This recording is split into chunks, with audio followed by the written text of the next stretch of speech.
ঘাসের গায়ে জমে ওঠা ছোট শিশিরের কণার ভেতর লুকিয়ে থাকে যেন শীতের পুরো আমেজ। তেমনি খেজুরের গাছের গা থেকে বেয়ে পড়া রসের কণা বলে দেয়, আমি এসে গেছি শীতের স্বাদ নিয়ে।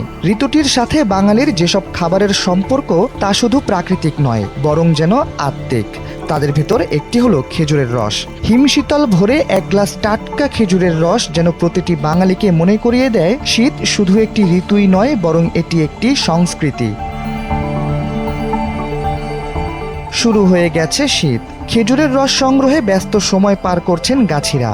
কালের বিবর্তনে দেশে খেজুরের গাছের সংখ্যা কমে এলেও কুষ্টিয়ায় এখনো খেজুরের গাছ থেকে রস সংগ্রহের ঐতিহ্য ধরে রেখেছেন এখানকার গাছিরা। তাই সূর্য ওঠার আগেই শুরু হয়ে যায় রস নামানোর মিশন।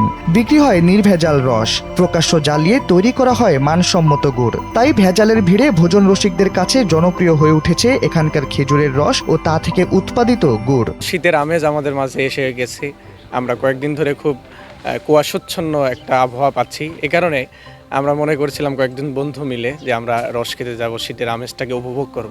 কুষ্টিয়ার বাইপাস নামক এলাকাটি শুধু রসের জন্য পরিচিত নয়, এখানেই দর্শনার্থীদের চোখে পড়ে চোখের সামনে কিভাবে নির্ভেজাল গুড় তৈরি করা হয়। চোখের সামনে এমন স্বচ্ছ উপায়ে গুড় তৈরি হতে দেখে দর্শনার্থীরাও একটু বেশি আগ্রহ অনুভব করেন। শহুরে হাট বাজারে পাওয়া গুড় কোথায় কিভাবে উৎপাদিত হয় তা তো অনেকেরই অজানা। আমরা একটু আগে এখান থেকে রস খেলাম। প্রতি বছরে এখানে রস খেতে আসি। এই রস খুব ভালো এবং প্রতি শীতে এখানে রস উৎপাদন হয়। রসটা খুবই সুন্দর। কুষ্টিয়ার এই জায়গাটিতে খেজুর গাছ আছে প্রায় ২৫০০। শীতের পুরো মৌসুম জুড়েই গাছিরা এখান থেকে খেজুরের রস আহরণ করে গুড় তৈরি করবে। আগামী ৪ মাস এটাই হবে তাদের জীবিকার একমাত্র উৎস।